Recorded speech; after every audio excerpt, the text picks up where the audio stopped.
If you think paying for food stamps is more important than paying for veterans, you might be a liberal. Around here, we call you an idiot. Vigilant Liberty Radio.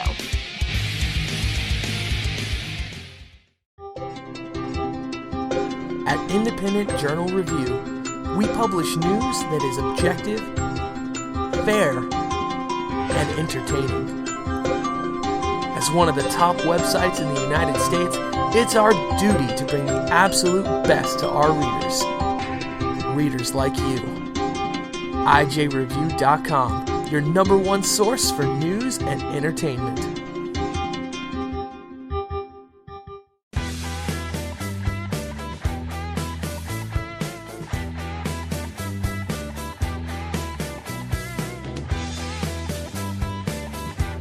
This is Kevin Jackson of the Black Spreaker Radio Show. Listen to Vigilant Liberty Radio. What's going on in your head? I think your brain is gone dead.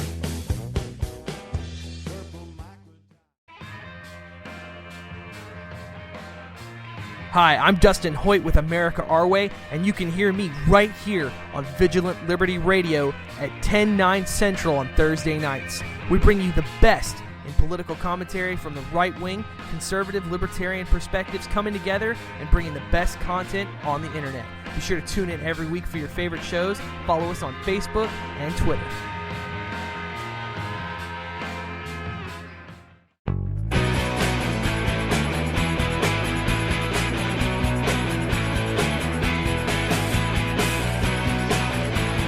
This is Lachlan Marquet of the Washington Free Beacon, and you are listening to Vigilant Liberty Radio. The ass says he doesn't have a horse in this race, but Retractor knows he does. Now he's got egg on his face.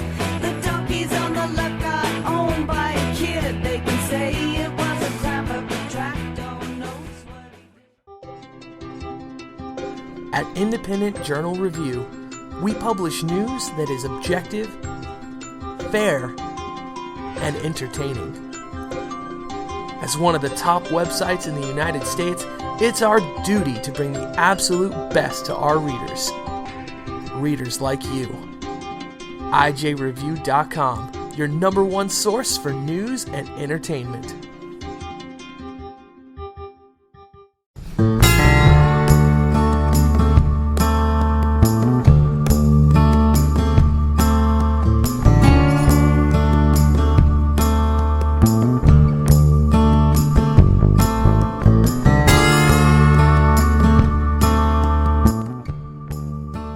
Well, welcome to the show. This is the Right Mics with Mike Miller and Michael Hausum. If you would like to call in this segment, we would welcome your call. The number is 412-567-6879. Also, you can follow us and interact with us via Twitter. Dan Fitzgerald actually weighed in. I didn't get a chance to get to his comments on the American Sniper thing, but the Twitter follow is at the Right Mics, and of course, it's MICS. By the way, it's a play, just so if you're not aware, it's a play on the fact that Miller's first name is Michael, and so is mine, shortened to Mike. So we got the Right Mics, which is also a conservative-leaning show because of the political perspective of both of the hosts. And as brilliant as Mike's is, the right has kind of a double entendre as well, because we're not only the right mics, because those are the only mics to which you should be listening, but we're also from the right. Okay, Hausum, it was you. Is this you? It was filmed in Morocco and all over Cali? No, that was not me. Okay, so Jessica, I can see the all over Cali thing because of how run down, East LA and everywhere is because of Democrat control. So anyway, I'm kidding. So yeah, you can see that some of the scenes, some of the rooftop scenes, you can see the mountains in the distance, which I totally recognized as the San Gabriel Mountains in Southern California. Really? First time you saw it? Yeah. I could tell. I'm like, okay, these scenes are shot in California. I just recognize them. What I thought was funny is that they even have one of them. It says one of the filming locations was an abandoned building in El Centro, California. Now, see, I thought I saw a Taco Bell, but it was just like very brief. So yeah. See, no, I'm kidding. Wait, they said in El Centro? Yeah. Okay, El Centro is out in the desert. El Centro is kind of east of San Diego County, south of Palm Springs, north of San Diego, on the way to the Arizona border. I see. So that's not high California desert. That's low California desert. A couple, 3, 4 hours east and south of me. So real quickly, because we got to move on. Let me ask you this, Housen, because you're talking about like the which is obviously true. I mean, they have to have tremendous support from the military. Anyone that makes a movie like this. So who's flying the choppers? I'm guessing that's maybe military people, and they have to be military. The Humvees that are very prominent throughout the movie. So do they rent those and the drivers or whatever? So I mean, I don't know, but there had to be a whole bunch of military involvement in this thing. Oh, no question. And I think the military base, at least it looked like to me, where he flies in, and some of those interactions, like when he sees his wife, that's all down at in San Diego. Because I mean, obviously, part of it is the SEAL training is all done in San Diego. My dad, by the way, was a Marine. You know this probably. And tank commander hit the beach at Iwo the first day, but he did his basic training in San Diego at the Marine base there. Oh yeah. Yeah. It's in fact, you can see in the wedding, the wedding where they're on the boat and the guys get the call. Right. You can see. There's right across the street from the Hotel del Coronado. There's a series of high-rise condos that have been there since the 70s. Mm-hmm. So you can see that they're in the bay right below Coronado, looking at the buildings in the background, which is exactly where you would expect a bunch of SEALs to have a wedding. In fact, south of the Hotel Del, the Silver Strand that goes where the because Coronado is not strictly speaking an island. It's at the end of an isthmus that comes down from the south. Given the orientation there, my guess is that little marina is one of the handful of marinas that's on the inland side that's literally right by where the SEAL training is. I mean, if you're driving on that little road south of the Hotel del Coronado, you can see it right there. Sea and air. It's very obvious where the SEAL training is, and it would be right across the street from that. That was natural, right? Yeah. Yeah, right across the street from that is where that wedding, where they were on that boat. By the way, folks, the show's word of the day is isthmus. If you don't know isthmus, look it up. So. I'm the Bill Buckley of the duo. You're the Imam Heinz Carey of the show. We said last week that every what was his word? A neologism last week. So our word today is isthmus. Isthmus. I can't even say it, and I don't have a lisp. Listen, Isthmus. Isthmus. All right. We're adding value in a multi-layered, multi-dimensional way here at the Right This Mics. is why you need to tell your friends. All right, so dude, let's move on. Okay, so we teased with a couple of stories. We got the Greenpeace thing. We got the Moonbat Professor. Shall we hit because this you can connect the Greenpeace thing with a dot or two to the goings on in the Middle East as we speak, right? So we should probably go there next. Well, also, let's talk about Greenpeace because they're one of my favorite organizations. Well, mine too. I mean, I max out my my donations. I mean, they go all there. I mean, that's the only group that I contribute to. Look, dude, they had me when they were doing their best to ram Japanese whaling ships. I was actually going to sign up for Greenpeace when that guy was accosting me because I thought, you know what, it would probably be okay to get, that would be a really good source of information to write articles about. But you can't join Greenpeace without giving them money. No, you can't. That surprises me, man.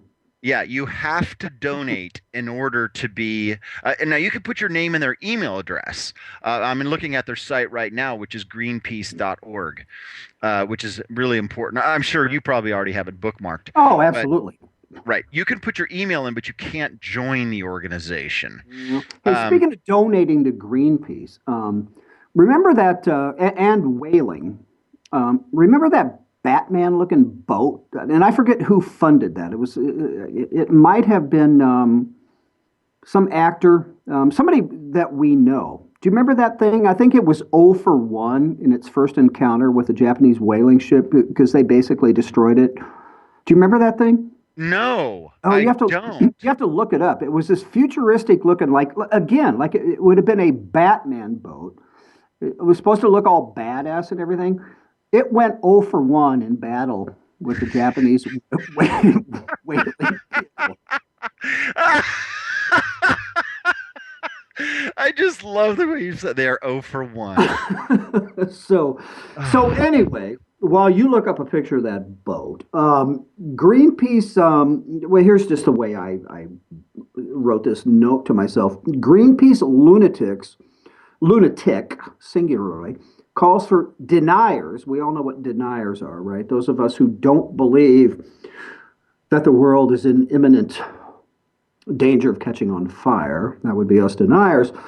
Thinks that, well, at least, of course, they always say they were kidding. He didn't say he was kidding, but this was retracted after the heat began. But basically, that deniers need to be beheaded, Michael. Well, that's what happens to people with whom you disagree nowadays. On one hand, obviously, we need to allow vigorous debate a la Charlie Hebdo. However, if it's offensive, then it must be stopped. But particularly, well, you know what, Mike? Here's the thing, is that we're out killing people because they're threatening our safety. That's secondary of importance to global climate change. So if the honest response to Islamic apostasy, religious apostasy, is a nice beheading, I could see how you would be consistent. I could see how you'd be consistent with it being the case for climate change denying. Yeah. This dude, by the way. They're not serious, were they? Well, here's what happened. All right. This guy's a reported climate change advocate. Well, he is a climate change advocate, believed to be a Greenpeace activist. I mean, I would think they would know if not. And a contributor to The Guardian, right? So you got Greenpeace and Guardian. Don't they go hand in glove? But he, again, calling for the beheading of so-called climate change deniers. But here's what happened. So last week, The Guardian, it's left wing, if you are not aware of that, published an article entitled, quote, Matt Ridley wants to gamble the Earth's future because he won't learn from the past. The article was illustrated with a fake severed head. All right? So that's where that starts.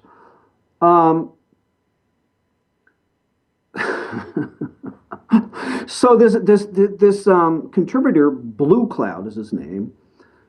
Okay,